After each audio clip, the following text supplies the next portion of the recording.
So in this we are going to study about rheumatoid arthritis. Arthur means joints, itis as usual it is inflammation.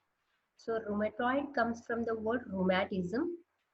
It means the musculoskeletal illness. So altogether rheumatoid arthritis, it's a chronic inflammatory disorder which usually affects the joints. Other than joints, it also affects some other organs like skin and lungs. And a normal joint has got two bones. That's one is this and the other one is this, and this will be covered with the articular cartilage. This is the articular cartilage here, which usually is a connective tissue, and then it is a protective cushion. It acts as a protective cushion against both these bones when they rub with each other. It acts as a protective cushion here, and then these two joints are um, combined with the fibrous joint capsule. This brown one is a fibrous joint capsule. Okay, this will be continued as a periosteum of the both the bones. This periosteum is continued here as a fibrous joint capsule. Okay, so this fibrous joint capsule has got an inner layer that's called as a synovial membrane here, and this synovial membrane has got a synovial cells. Okay, synovial cells, they then produce the synovial fluid, which is a jelly like substance here, viscous jelly like substance, which actually provides the cushion to both the bones against rubbing against each other, and it also removes the debris. Okay, and these synovial cells again to produce to remain active, it will be supplied with the blood vessels and the lymphatics. This is the basic structure of the synovial joint. Okay, so basically this rheumatoid arthritis, it's an autoimmune disorder in which the genetics and the environment factors together form this rheumatoid arthritis, the inflammation of joints. So usually the people with the genes like human leukocyte antigens, HLA-DR1 and HLA-DR4, this when they come when they are exposed to the environmental factors like cigarette smoking or some of the pathogens, so these environmental factors along with these human leukocytic genes, they modify some of our own body's antigens like immunoglobulin G antibodies, and then the type 2 collagen, and then vimentin. So especially these two will be modified. So these modified type 2 collagen and vimentin undergoes the modification through the citrullination. Okay, in citrullination what happens is that the protein in these two collagen and vimentin will be amino acid called arginine is transferred to citrulline here. So once this arginine is converted to citrulline, so as here the susceptible genes like HLA-DR1, HLA-DR4, due to the susceptibility of these genes, our body immune system will start considering this altered amino acid or the protein as a antigen or a foreign body, it will start considering. So these antigens now will be carried see, so these will be considered as a foreign particles by our own our immune system. So these antigens will be carried by the dendrite cells or the antigen presenting cells. These are the antigen presenting cells or the dendrites. So these will consider this as a antigens, and these will carry these antigens to the lymph node. Okay, so once they reach the lymph node, in the lymph node, these dendrite cells will activate the CD4 or the T helper cells. So these activated CD4 T helper cells will now help or stimulate the proliferation of the nearby B cells. So the proliferation of nearby all these B cells will differentiate into plasma cells in the blood. So these proliferated B cells will differentiate into plasma cells. So these differentiated plasma cells will start producing the specific antibodies against the antigens which are formed just before through the citrulination process. Okay, so now the specific antibodies are formed to kill those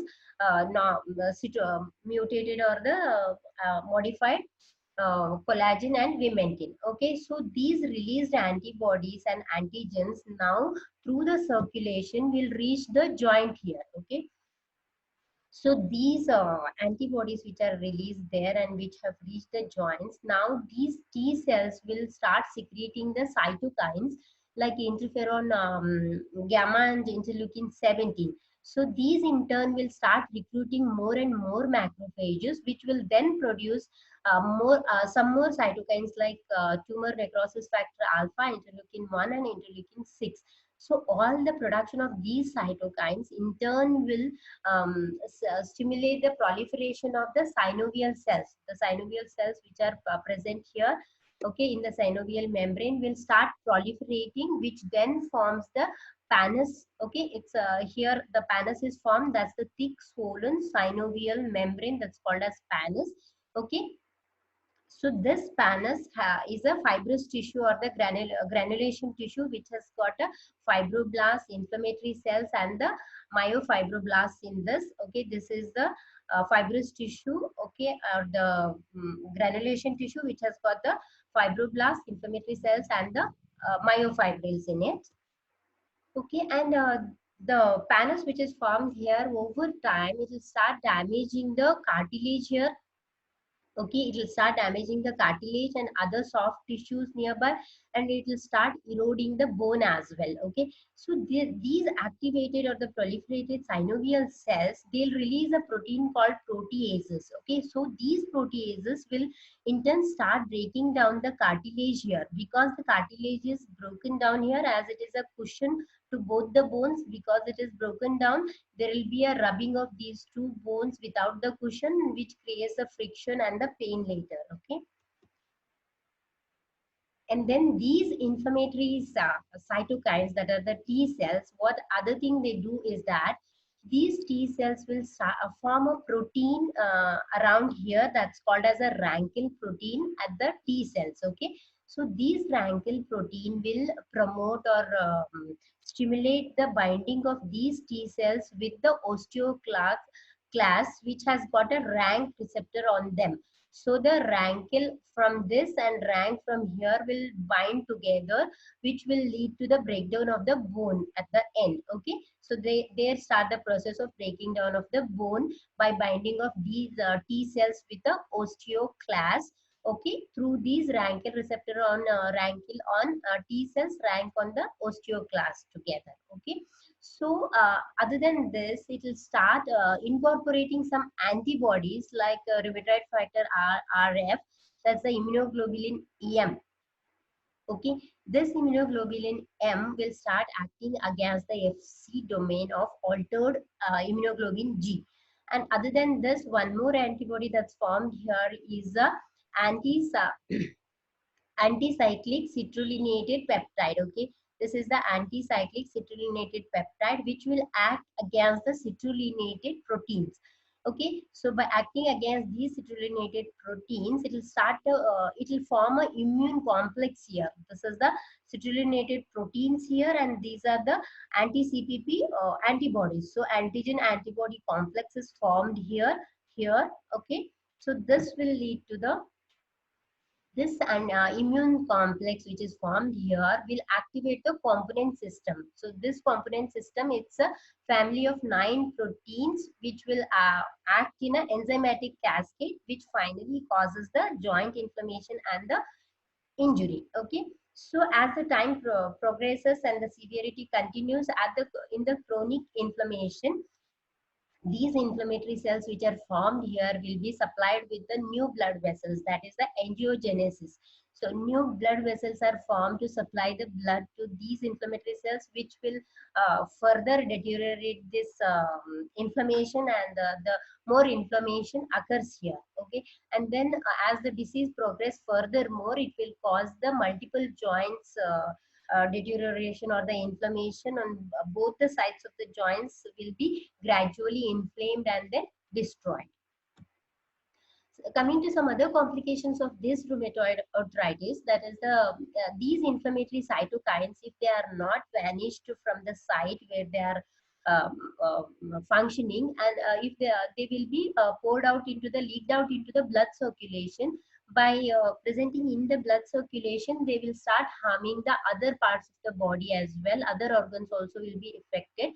That is called as the extra articular problems, which caused by the leakage of these cytokines in the blood circulation. Okay, the major problems that these cytokines will cause is, one is that this uh, in the brain, when they reach there, these interleukin 1 or 6, they will activate the pyrogens, which in turn will cause the fever. Okay, and then on the skeletal muscle, in the skeletal muscles, it will start breaking down the proteins, and then in the skin it will start producing the rheumatoid nodules here. Okay, the rheumatoid nodules, which are formed of the macrophages, lymphocytes, and the central necrotic tissue, that is the dead tissue. This type of nodules are formed here in the skin. Okay, and other than that, on the blood vessels, like especially in the blood vessels, start obstructing the flow of the blood by formation of the erythematous plaques. And in liver, it will stimulate the production of the hepcidin, which reduces the absorption of iron.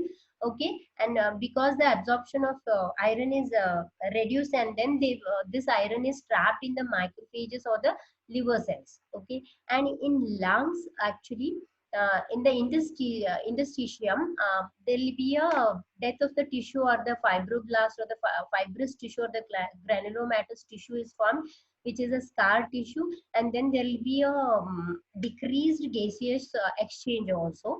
And in the surrounding of the lung, that's the pleural cavities, will be swollen, that is, they are filled with fluid, pleural exclusion, which will hinder the process of lung expansion. Okay, so these are some of the other complications other than joints where the it affects.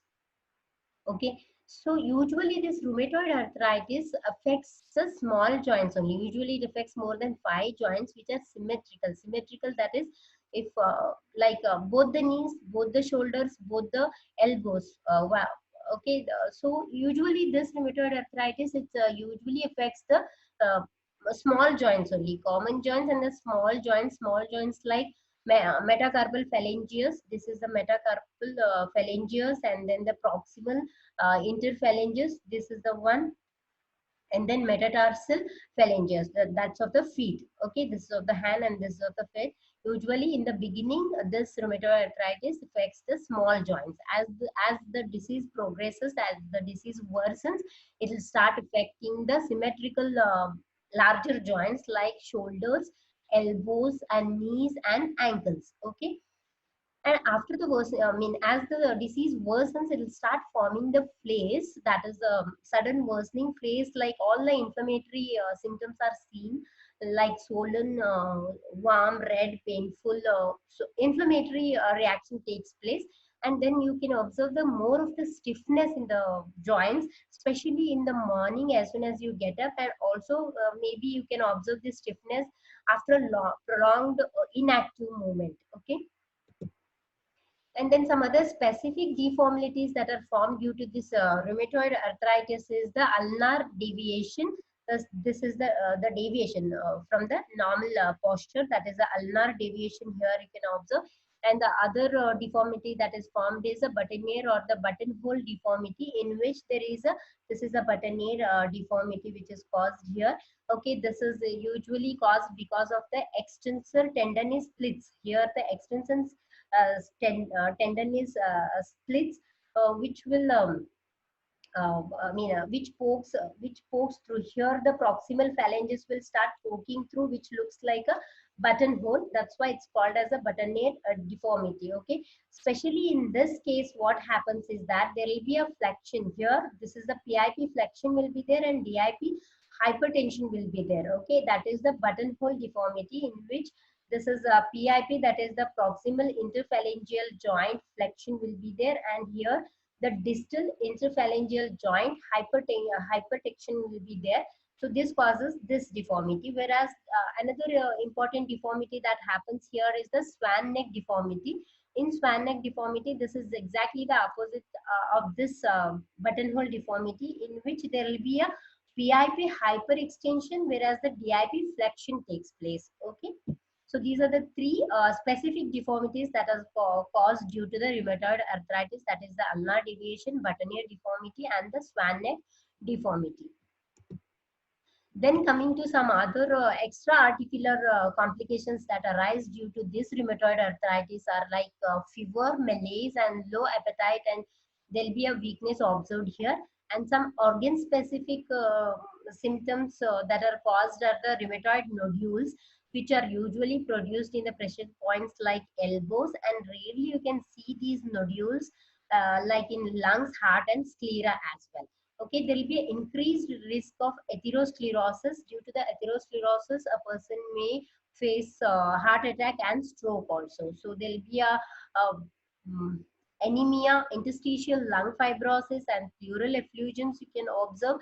There's a progress that leads to the progressive shortness of breath also.